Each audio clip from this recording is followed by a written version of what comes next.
Bonjour à tous, bienvenue dans une autre vidéo. Cette fois-ci, je vous présente le rack Aero Spider Fat Rack.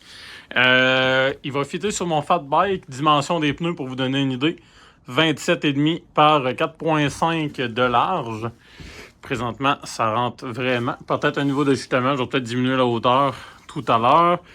Je vais vous montrer un peu rapide comment c'est installé. Dans le fond, c'est vraiment des petites languettes. Vraiment un gros nylon épais là, avec un gros caoutchouc, avec des petites languettes vraiment métalliques. Dans le fond, c'est super simple. On vient juste installer ça juste ici, sur le côté. Puis on vient installer ça ici, sur le côté. Puis après ça, on fait juste visser les vis. Maximum torque 4 Nm pour toutes les vis de l'ensemble du rack. Fait que dans le fond, que ce soit eux ici et eux autres ici. Avant d'emmancher le rack, super important, ce que j'ai remarqué pour vous faciliter la tâche, dévisser vraiment les 4 vis ici et l'autre côté pareil, pour que ce soit plus facile pour le rentrer. Parce que le rack, il est fait pour des pneus 4 pouces et demi, peut-être même 4 pouces, à aller jusqu'à 5 pouces. Fait que dans le fond, la largeur du rack, il faut vraiment peser un peu plus pour le twister de ce côté-là. Au niveau haute spécification, au niveau du rack, c'est vraiment spécifié justement sur l'étiquette, juste ici, maximum 4 Nm de coupe. Le rack, selon les specs sur le site internet, peut toffer 36 livres, fait que c'est quand même assez impressionnant. Le rack vient directement avec un porte-sac comme ça, qu'on va pouvoir fixer soit sur le côté ou soit sur le dessus. Le rack peut fixer comme ça ou dans l'autre sens avec justement les braquettes Aero en ce moment-là qui viennent vraiment se fixer derrière. Vous avez les petites coches ici pour vraiment solidifier comme ça ou comme ça, dépendant de l'angle.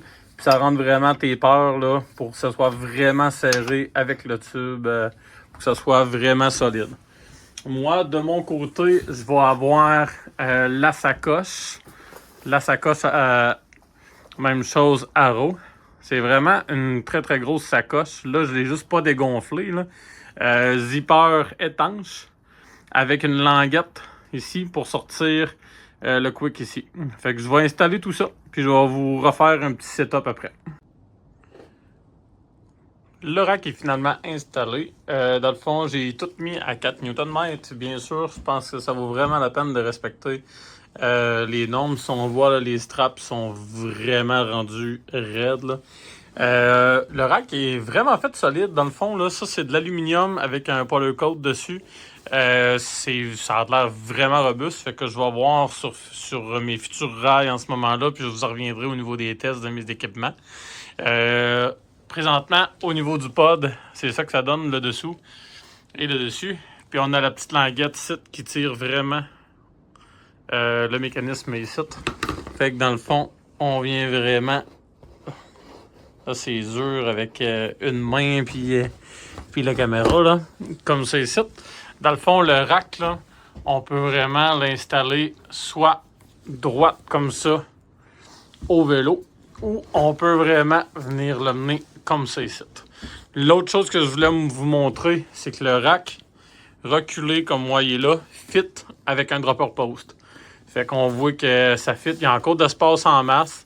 C'est sûr que faire attention, là, mais que ce sac soit bombé, ben, il va être un petit peu plus haut. Fait que c'est sûr qu'on a des chances peut-être qu'on vienne s'assire sur le sac si on fait des grosses descentes. Mais dans le fond, ma raison aussi pourquoi que j'ai opté pour un sac comme ça, c'est au niveau du poids. Dans le fond, les gros racks métalliques qu'il y a en arrière, ça pesait aux alentours de 1,5 entre 1 à 1,5 kg des marques que j'ai vues. Puis c'était au niveau de l'encombrement aussi, avec toutes les languettes qu'il y avait ici qui pinaient là, puis etc. Fait que c'était plus au niveau de l'encombrement. Le Aero Fat Bike Rack, dans le fond, Spider, c'est vraiment l'avantage au niveau de son poids. Initialement, il est à 600 grammes. Et aussi, je trouve que c'est un rack que je vais être capable de laisser là l'hiver, même qu'aussi je fasse du fat bike, parce que je vais tout simplement soit retirer mon sac ou même je vais le laisser là pour trimballer du stock. Mais c'est vraiment pas encombrant. C'est vraiment juste un petit arceau ici. Peut-être même ce que je risque de faire également au tout. Il y a beaucoup d'espace ici entre la roue et le rack. Fait que je vais bien manquer le dropper pour vraiment le ramener beaucoup plus bas en ce moment-là. L'autre avantage que peut-être que je vais en voir également, c'est peut-être un avantage et un désavantage aussi, c'est que dans le fond, mon beau sac ici en dessous va servir en même temps de garde-boue. Fait que c'est sûr qu'il y a des chances que le sac je revienne bien beurré. Fait que même que je rentre dans la maison, ben évidemment, là, c'est sûr que ça aidera pas. Éventuellement, ben, ces sacs-là sont faits vraiment pour aller sur les côtés aussi. Au niveau du prix, dans le fond, moi, je les ai payés à rabais sur MEC à Québec. Je les ai payés 140 $ avant taxe. Celle-là et celle-là, parce que oui, c'est vendu séparément et c'est quand même cher. Parce que les racks prix réguliers, on parle de 200 $ l'armature ici, plus l'autre partie que je vous ai montré tantôt pour le sac. Puis c'est juste la sacoche ici et aussi également 200 $ prix régulier. Mais attendez de trouver des spéciales pour vraiment ça vaut la peine de ce côté-là. Mais je me trouve qu'un rack, que ce soit un Thule ou ben non le WARN, là, le One, je pense, je sais pas trop comment on le prononce. Même chose, les racks sont aux alentours de 150 à 200 $ également. Fait que je trouve que c'est pas mal dans les prix. Anyway, il aurait fallu quand même se racheter une sacoche. Ils vendent aussi un kit, c'est comme un plateau avec une tige pour vraiment mettre des sacs de cyclotouristes qu'on peut amancher aussi. Fait que ça peut être le fun sur le long terme. Mais moi, mon but, c'est de trimballer tout simplement une pompe à bicycle, une trip, un peu d'équipement, parce que l'été, je fais beaucoup de off-road. Fait que ça vaut vraiment la peine au cas où je fasse une crevaison avec un petit peu d'outil, le moindrement, puis avec du stockage d'eau également. Fait que si jamais vous avez des questions, je n'hésitez pas de les mettre en commentaire. Je vais vous faire un petit review après quelques mois, peut-être vers la fin de l'été. C'est quoi les défauts, les avantages du rack. Alors, si vous avez des questions, merci beaucoup.